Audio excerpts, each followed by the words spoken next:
Hey everybody, it's Pastor Bryan Ross from Grace Life Bible Church in Grand Rapids, Michigan. We want to welcome you once again to this midweek video.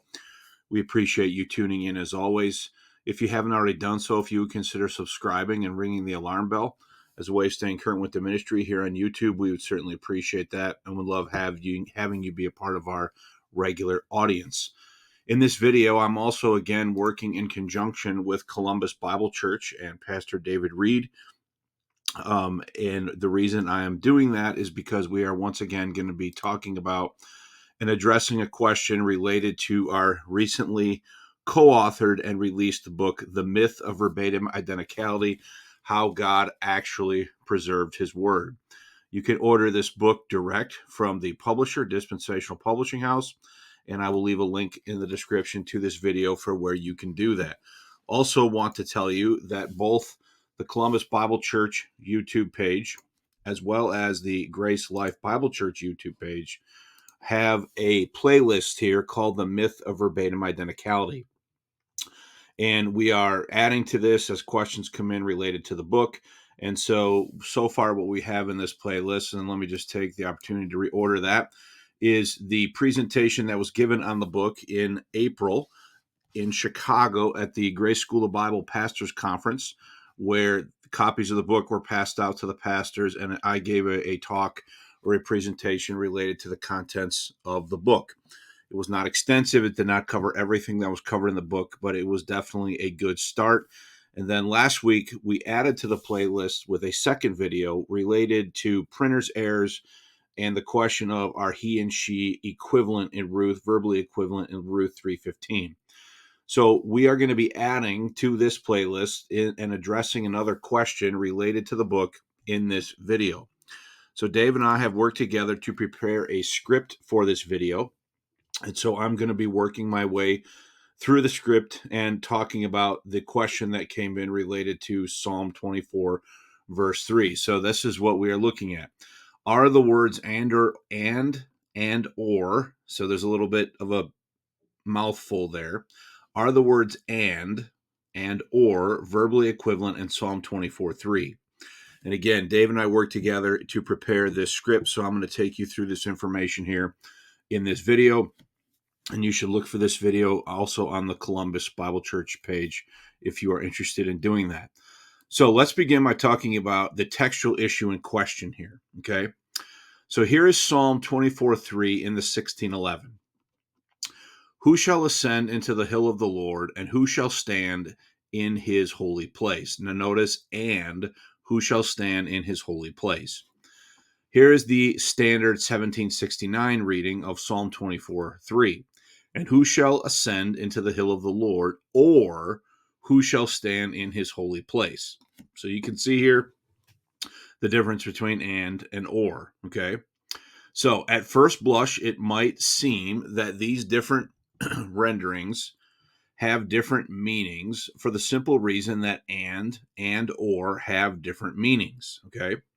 So and means both things at the same time. I ate an apple and an orange, okay? Or it could be a sequential thing, right? So and can mean both things at the same time or sequentially, and or means one or one or the other, but not both. So it would seem and or would mean different things between a 1611 and a 1769. So what we're going to be looking at in this video is, can an argument be made that these are verbally equivalent? And remember, the reason we are doing this is because critics of the pro-King James position will say that you have to choose which edition of the King James Version is the inerrant one, the one that is correct, to the exclusion of others. So things like and or here are going to be points in that argument, right? So what we want to do is we want to address that, all right? So generally, as a matter sorry for the typo there, let me change it. As a matter of formal logic, the words and or are understood to mean two different things. So generally speaking, that's the case, right? Consider the following screenshots from Noah Webster's American Dictionary of the English Language for the conjunctions and or. So here's the and screenshot. It's a conjunction. Notice and is a conjunction. Connective or conjoining word. It signifies that a word as part of a sentence is to be added to what precedes. Thus, give me an apple and an orange. That is, give me an apple, add, or give in addition to that an orange. John and Peter and James rode to New York. That is, John rode to New York. Add or further, Peter rode to New York. Add, James rode to New York. All right. So the conjunction and is connective. It's conjoining words, and it's signifying that a word or part of a sentence is added to what precedes it. And then it gives these examples here in the dictionary. Okay. And that's the way most people would understand the use of the conjunction and. So now let's look at or. So we're looking at the conjunction form, right? It seems that or is a mere contraction of other. So it says a connective that marks an alternative. All right. So this would be disjunctive, right? It would mark an alternative. You may read or may write. That is, you may do one of the things at your pleasure, but not both. So you're either going to read or you're going to write. That's the general idea of or, right? So if you're going to choose to read, then you cannot also choose to write. That is the idea, right? You can do one or the other, but not both. It corresponds to either, okay? You may either ride to London or to Windsor. It often connects a series of words or prepositions presenting a choice of either, okay? He may study law or medicine or divinity, or he may enter into a trade, all right? So the purpose of this video then is to explore the question, are the 1611 and the 1769 editions of the King James Bible verbally equivalent in Psalm 24:3?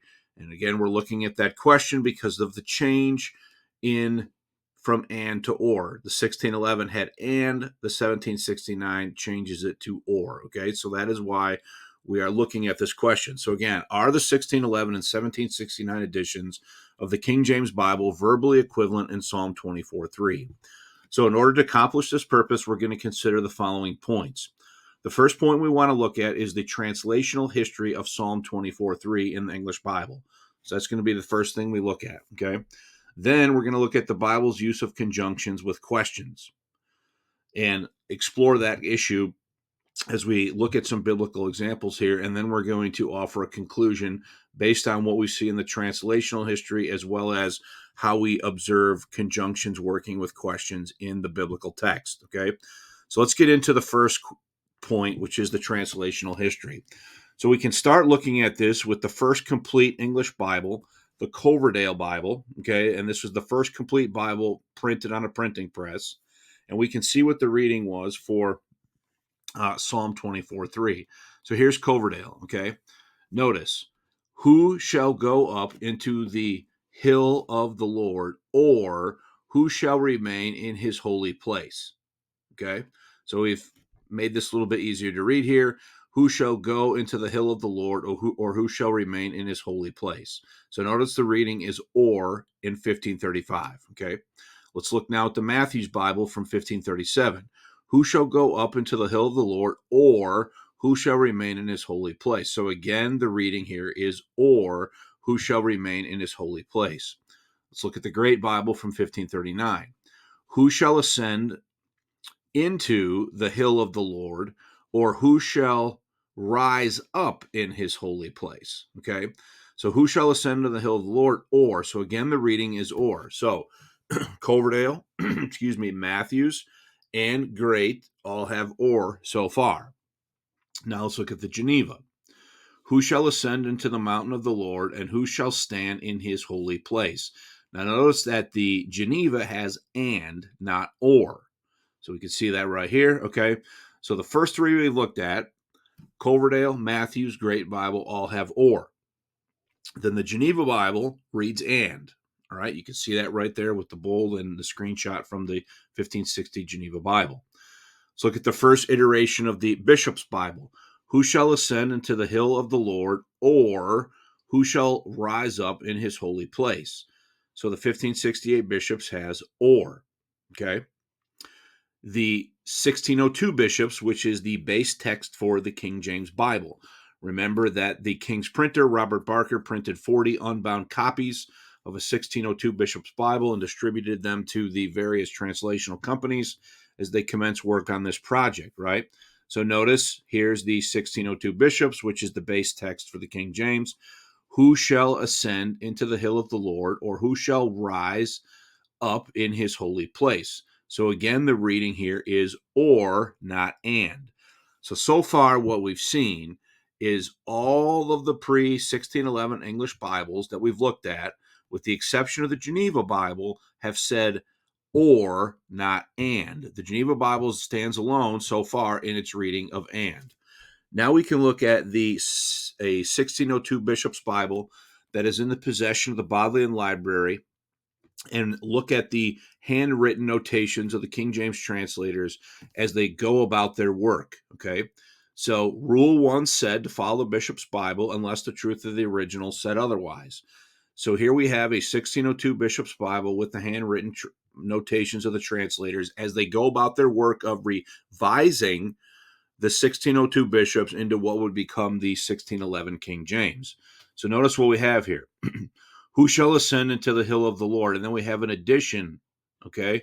Who shall ascend into the hill of the Lord? So we have an addition of the, or who shall, notice that rise up they've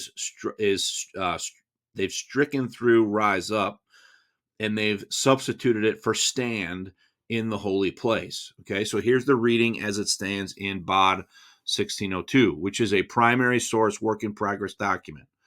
Who shall ascend into the hill? Notice the insertion of the Lord, or they retain the or reading, or who shall stand instead of rise up in his holy place.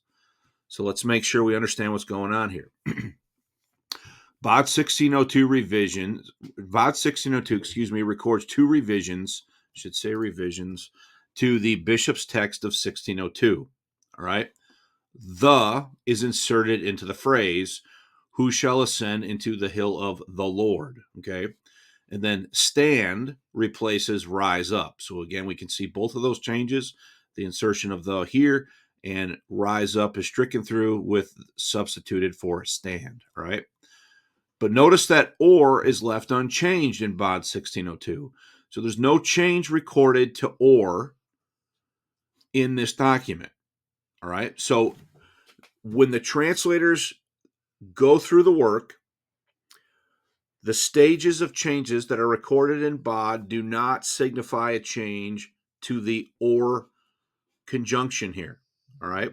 They leave it alone as it stands in BOD.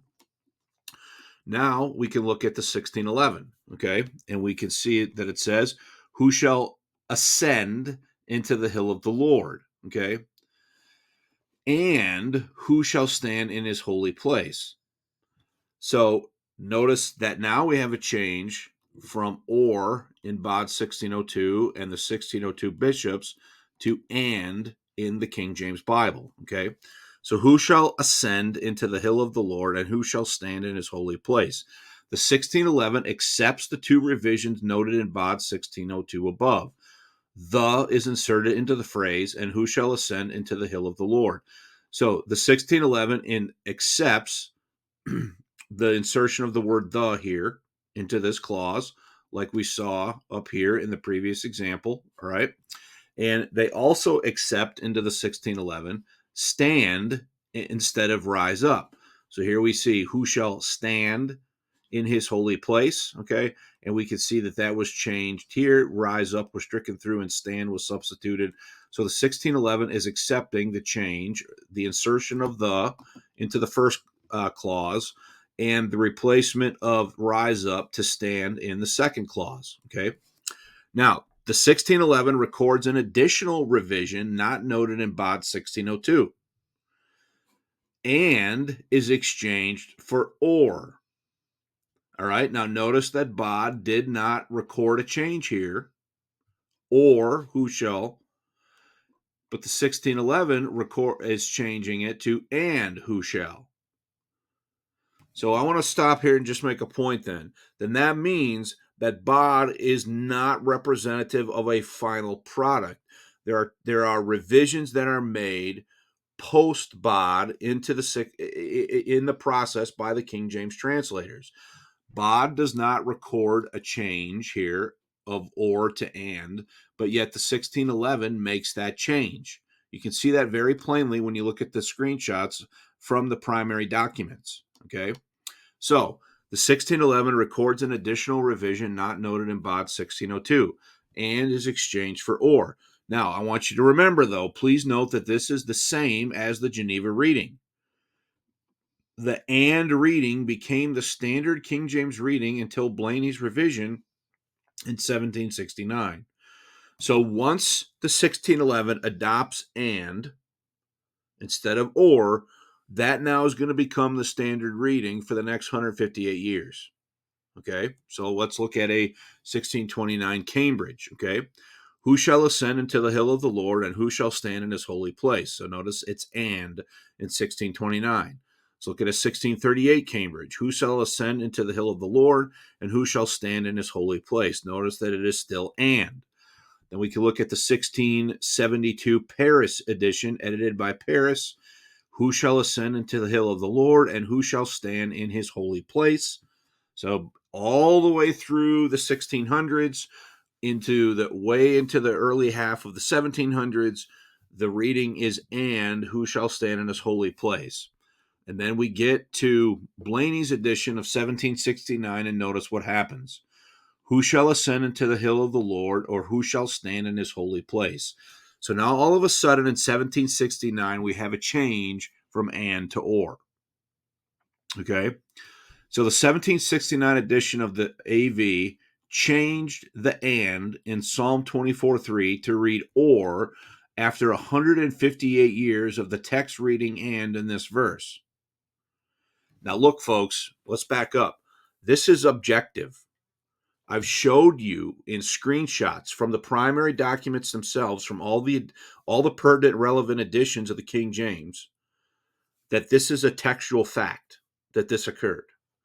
So we have to, as King James defenders, we have to adopt a position that is in line with the textual facts.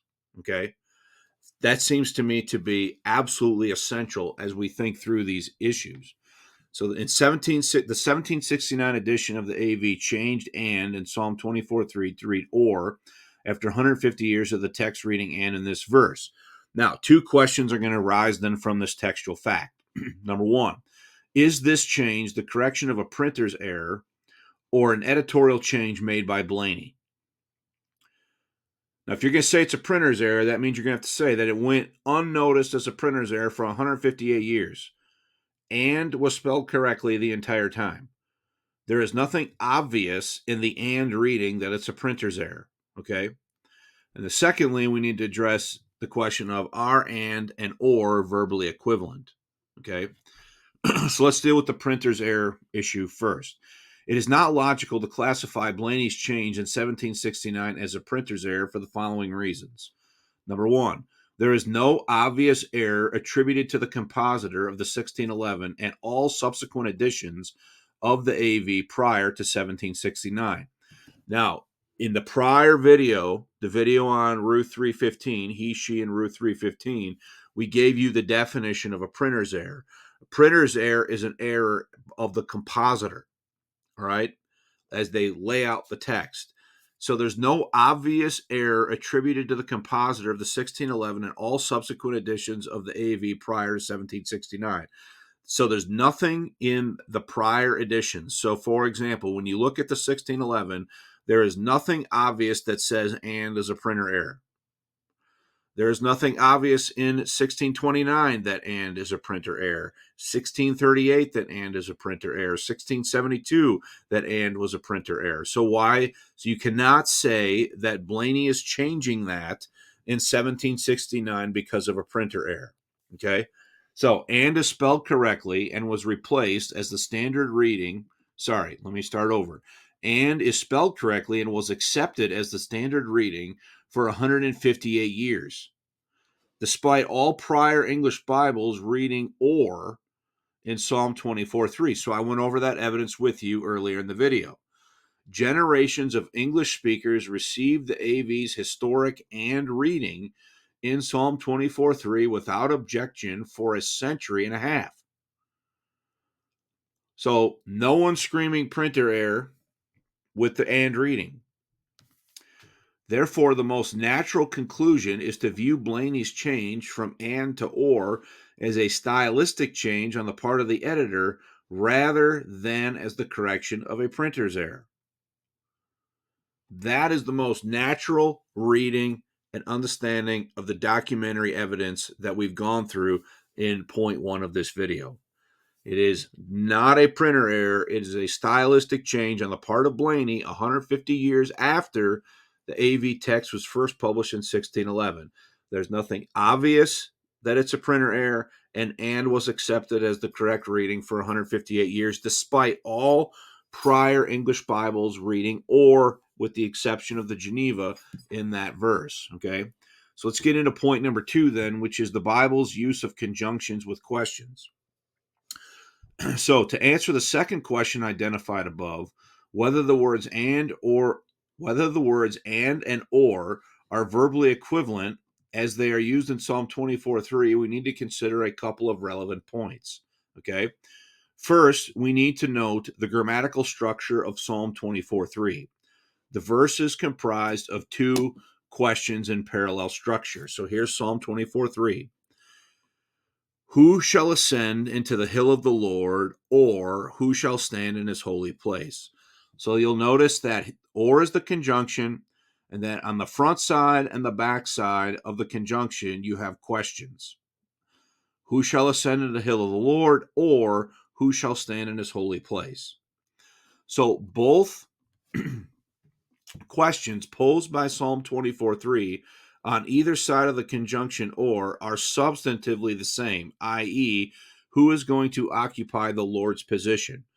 So the force and the sense of both of these questions is the same. Who shall ascend into the hill of the Lord? Who shall stand in his holy place? Both of the questions are ways of they're substantively the same, right? They're fundamentally asking the question, who is going to occupy the Lord's position? That's essentially what both questions on either side of the conjunction or are driving at, all right? Now, and I think there's a typo here. This should say, nope, it's not. Psalm 24:4 provides the answer to both parallel questions posed in verse 3. There are not 2 different answers, but the single same answer to both questions. What is the answer? Psalm 24:4, who he that hath clean hands and a pure heart, who hath not lifted up his soul unto vanity, nor sworn deceitfully. Okay, so let's understand. So what is the answer to the first question? Who shall ascend into the hill of the Lord? He that hath, the next verse, verse 4, he that hath clean hands and a pure heart, who hath not lifted up his soul unto vanity, nor sworn deceitfully. What's the answer to the second question? Who shall stand in the holy place? Verse 4, he that hath clean hands and a pure heart, who hath not lifted up his soul unto vanity, nor sworn deceitfully. So you have 2 questions in verse 3, worded slightly differently, conjoined with the conjunction or, that have the same answer in the next verse, in Psalm 24, verse 4. Okay? Now let's look at another example. Psalm 15, verse 1 has a similar dual question structure in which the same question is being asked in 2 different verbally equivalent ways. So here is Psalm 51. Lord, who shall abide in thy tabernacle? Who shall dwell in thy holy hill? Note that Psalm 15:2 does not provide 2 different answers to the 2 questions, but the same answer, thus demonstrating that the 2 questions in Psalm 15:1 are the same question. So here's the next verse. Verse 2, Psalm 15:2. He that walketh uprightly and worketh righteousness and speaketh the truth in his heart.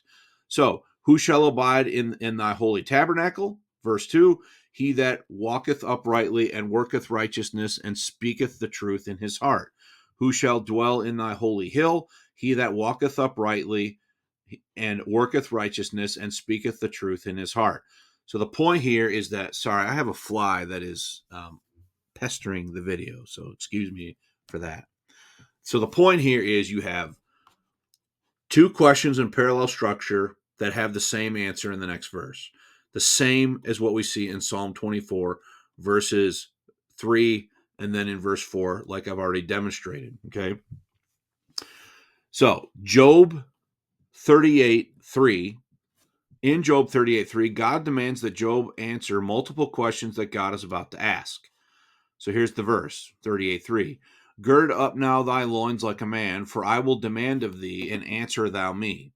So then beginning in Job 38:4 and continuing through Job 40, verse 2, God puts forth multiple questions to Job using the words and or, like the example we are looking at in Psalm 24:3. Consider the following examples. Job 38:5. Who hath laid the measures thereof, if thou knowest, or who hath stretched a line upon it?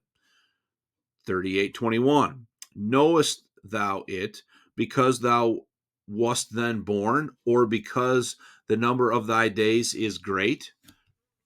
Job 38:28. Hath the rain a father, or who hath begotten the drops of dew? Job 38:29. Now watch.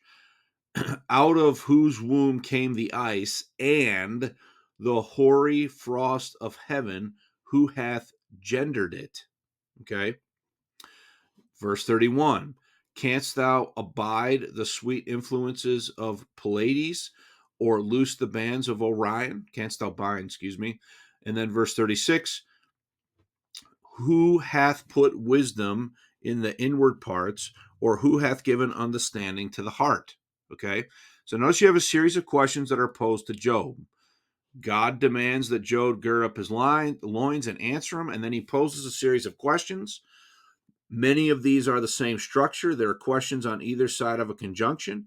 Sometimes the conjunction is or, sometimes the conjunction is and, as you work your way through Job 38. All right. So, in all of these examples, the questions on both sides of the conjunctions are asking the same substantive question, whether and or is used as the conjunction. So when you look at the structure of all of these, you have, again, a question, a conjunction, and a question. Sometimes it's or, sometimes it's and, but the questions are essentially asking the same thing, all right? They're asking the same substantive question, whether and or is used in the conjunction. So when God used or, God was not suggesting that Job pick which one of the connected questions to answer. God's not saying answer this one or answer this one. That's not the structure of the questioning. Rather, it is plain in Job 38 that God demands that Job answer all of his questions. And we saw that again up here in verse 3. Gird up now thy loins like a man, for I will demand of thee, and answer thou me. So it's not like Job can say, yeah, I'll answer this one, but not this one. That's not the function of or and in these examples, right? So rather, it is plain in Job 38 that God demands that Job answer all of his questions. Thus, in the context, whether the questions are connected by and or, there is no substantive difference in meaning. Okay? Irrespective of which coordinating conjunction is used, God is demanding that Job address all of the questions posed in Job 38 through 40. Job is not capable of answering any of the Lord's questions, and we can see that in Job 40, verses 1 through 5. Moreover, the Lord answered Job and said, Shall he that contendeth with the Almighty instruct him? He that reproveth God, let him answer it. Verse 3. Then Job answered the Lord and said, Behold, I am vile. What shall I answer thee? I will lay my hand upon my mouth. Once I have spoken, but I will not answer, yea, twice, but I will proceed no further. So Job is not able to answer any of the Lord's questions that are posed to him in Job 38 through 40. Okay. So the usage of the usage of or to connect two things that mean the same thing is a recognized usage of the word. The Oxford English Dictionary entry for the conjunction or records a meaning that indicates that the word, talking about the word or, can be used to connect two words denoting the same thing. So here is entry 4A. Connecting two words denoting the same thing equals otherwise called, that is corresponding. So there is acknowledgement from reputable English language resources that the word or can connect two words denoting the same thing.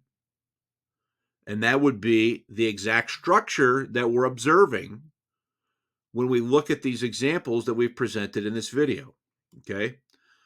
Going a step further, legal draftsmen have recognized that while and or typically have different meanings, the words can be used in a way to express the same thing. The St. John's Law Review, Volume 80, Fall 2006, Number 4, contains an article authored by Kenneth A. Adams and Alan S. Kay titled Revisiting the Ambiguity of and or in Legal Drafting. In this article, Adams and Kay conclude the following, quote, although and expresses conjunction and or expresses disjunction, they can serve to convey the same meaning.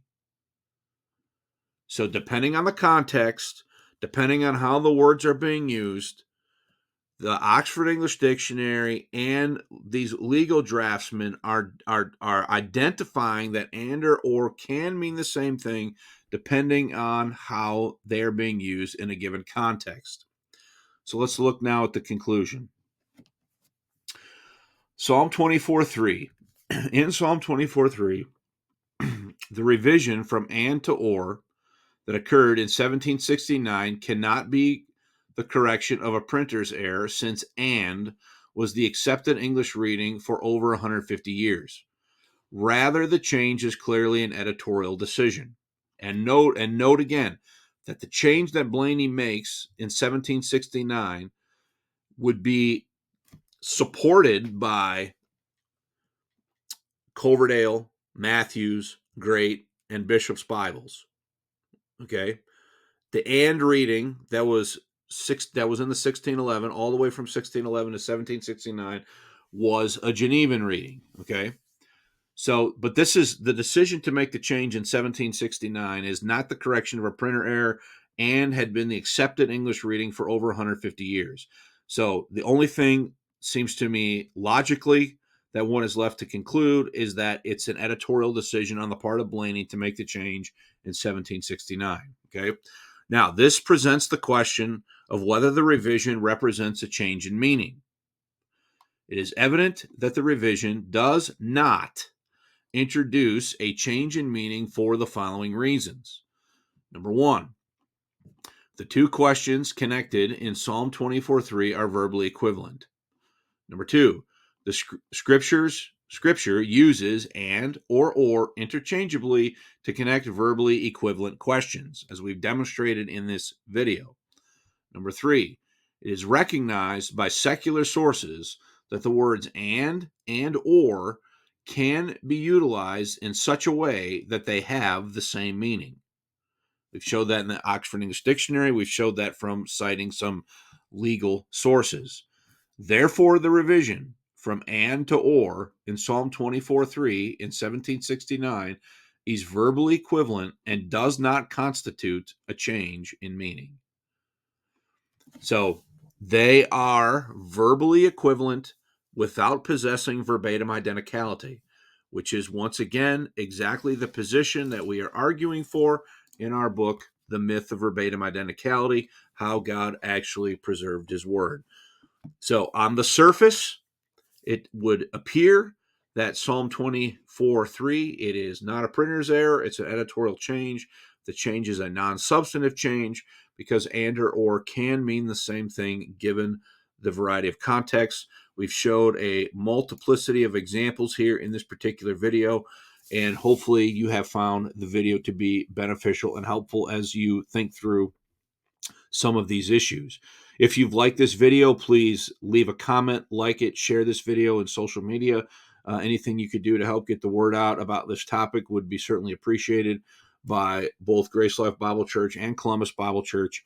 And before I go, the most important decision that you'll ever make in your entire life is related to your eternal salvation. God loves you. Christ died for your sin. He was buried. He rose again the third day, the victor over sin and death. God is ready, willing, and able to give every person, every man, woman, and child, young or old, regardless of race, sex, age, anything, eternal life as a free gift. Okay? All you have to do is stop relying on your works, your performance, your law giving, your tithing, your church going, whatever it is that you're relying and trusting in that is adding to the work of the Lord Jesus Christ. Stop relying on those things and just trust and rely exclusively on what Jesus Christ did for you, his substitutionary atonement, the fact that he died for your sin and rose again. Trust Jesus Christ today before it's everlasting too late. Thanks for your attention, and we'll see you next time.